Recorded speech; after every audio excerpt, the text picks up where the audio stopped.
What is your town's dark secret? I'm in Germany.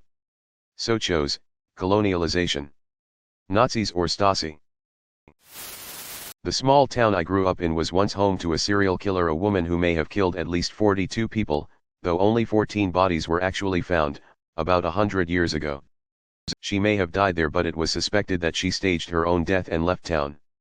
They dug up bodies around her house afterwards, including those of her children. It's extremely dark. In town and the whole state there was a Chinese massacre. People were too angry at them because they were getting too wealthy and were stealing our jobs. So they killed a lot of them. Really a lot. The event isn't even talked about in regional history class. Which is complete bullshit if you ask me. You can look it up as the Sonoran Chinese Massacre, if you're curious. Our local Long John Silver's was a front for money laundering, LOL. Famous serial killer here liked to dress up as a clown. Though it couldn't be proven. It's suspected he had accomplices that helped him. They may have gone out on their own. There is a burial place where you end up if you know too much, and it's on tribal land, so cops can't investigate. I know people who are there and they can't investigate due to jurisdiction and tribal law. There's about 20 people buried there that will never see justice. We had a much loved and well respected local priest who was removed from his post because a woman made her daughter lie that he abused her as an altar girl. And the reason she did it was so petty that it drew the ire of all the regular churchgoers and could have destroyed her daughter's career prospects. She admitted to lying to the police when they interviewed her away from her mother, which almost got her place in a local university rescinded. Son of a local politician was arrested for trying to kill a woman he met online. Cut her throat and left her for dead, but thankfully she managed to crawl to a main road where an ambulance was called for her. She survived in the end and he went to juvenile prison. A guy killed his sister. The girl was actually someone who went to my high school, before I went. I don't know if it's a dark secret, but it's the saddest thing I've heard. This girl volunteered at a soup kitchen and this homeless guy stalked her and followed her to school and stabbed her and her best friend. She died and her best friend lived. The homeless guy pleaded insanity, and my aunt works in the criminal mental asylum where he is being held currently till his death. Also, I have gone to that school for the past 3 years and still attend, my last year here, and I've met the girl's best friend who was stabbed and seen her wounds which have now healed. She's nice but kind of sad and also a motivational speaker now. She graduated last year. So my town I graduated from had a guy that claimed to be Jesse James in his journals. He left several detailed journals from his life as well as a lot of details and artifacts that could line up. I handled some of his guns for the museum in town a few years ago. And got to look at some of the letters and writings though that contact. He lived alone for a few decades on the edge of town. No job. No one really knew him. They did find about $2,000 in gold when they bulldozed his house a few years ago, so I guess maybe he was something? I don't know, it was about 100 years ago he died.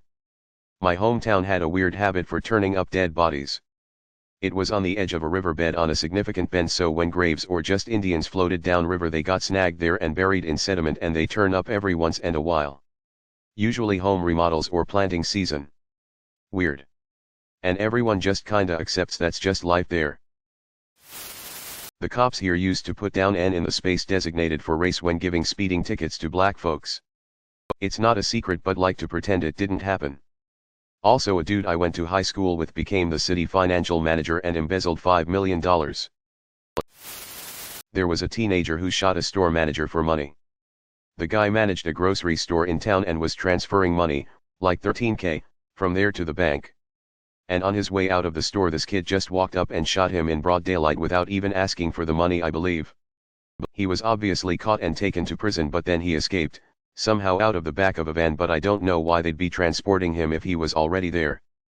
And I haven't seen this in the news, but rumor was he hid in the woods by a church and wore the choir robes. They found him and he pleaded guilty, so now he's in jail for life. He was only 17 and it was crazy to see a classmate become a murderer overnight. Everyone here's a crook of some kind. Even old lady Marilyn is a drug lord. Everyone fucks each other and wonders why they all have the same diseases. A man in my town went by on Main Street. On Main Street there is a water tower. This man parks in the middle of an intersection blocking the main road. Then runs to this tower. BTW, it's a fake tower, it's just really for decoration. And then he climbed to the top and crawled inside. It took 3 weeks for the man to be found. He survived, which was nuts cause it was in a heat wave and it was a metal tower. But in the end they welded the tower lid shut. The greater good. While researching claims that the likes of Louis Armstrong, Duke Ellington, Elvis and Buddy Holly had played in a local dance hall in my hometown, total phooey, I discovered that my Canadian prairie hometown had hosted a KKK convention in the 1920s when they were trying to expand into Canada. So last year, these two teenagers, let's call them Sean and Jess, got really drunk one night. Due to this, Jess could barely control herself and Sean knew he could take advantage of her. He proceeded to try and rape her. But she luckily slipped away or got him to stop, unsure of the actual details. A few days later Jess's dad found out and her dad came to Sean's school with posters that said Sean raped my daughter. His address is /___________.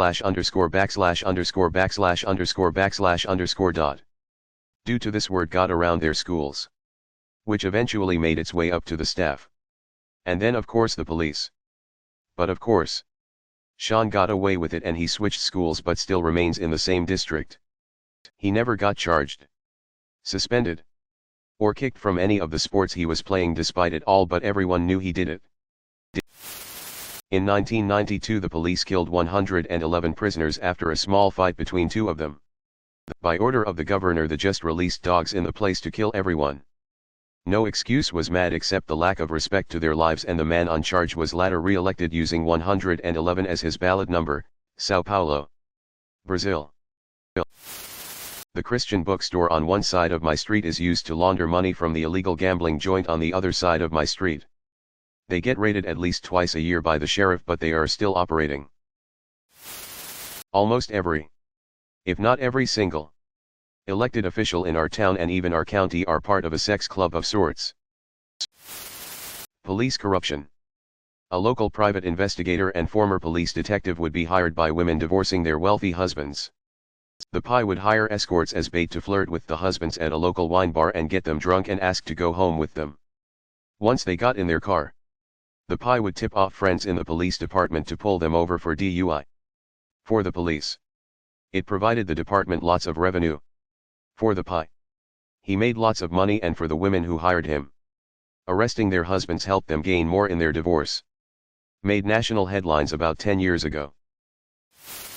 One of our high school basketball players murdered his pregnant girlfriend. They never found her body, but there was enough evidence that everyone knew he did it. They finally arrested him for it recently. In the late 2000s, our town police department was disbanded because the entire lot of them, including the chief, knew and were hiding/covering up the fact that one of their deputies was abusing his daughter. We haven't had a police department since. Just contracted county sheriffs specific to our town. Every 6 months we sacrifice a virgin to Baal in exchange for eternal life. Apparently Spring, Texas has a human trafficking problem. No one has found literal kids around there. I don't know why, and honestly I didn't really pay that much attention until I seen like kids I knew on parents' truck and saying we're still looking, and I was like stupidly shitty back then, and I thought to myself, yeah, she ain't coming back, dude. I think she's gone. And it's heartbreaking because now I'm older and I still see these people who are still clinging onto hope and desperation, and I think now, she might come back one day. They might find her. New information might pop up and I hope that they do find closure. A family down the street from me had a daycare. They had only been there for a few years before the husband of the family was locked up for pedophilia. That the speed limit on our shitty country road was raised from 50 to 70 because the town councilor's son got caught doing 90 kilometers per hour with a probationary license. Good guy cop gave him a gentler ticket so he could keep his license. But it cost him all his demerit points. Daddy was furious and changed the speed limit. Douchebaggery at its finest. Probably how high our rate of suicide attempts is. Little fun fact about Canada.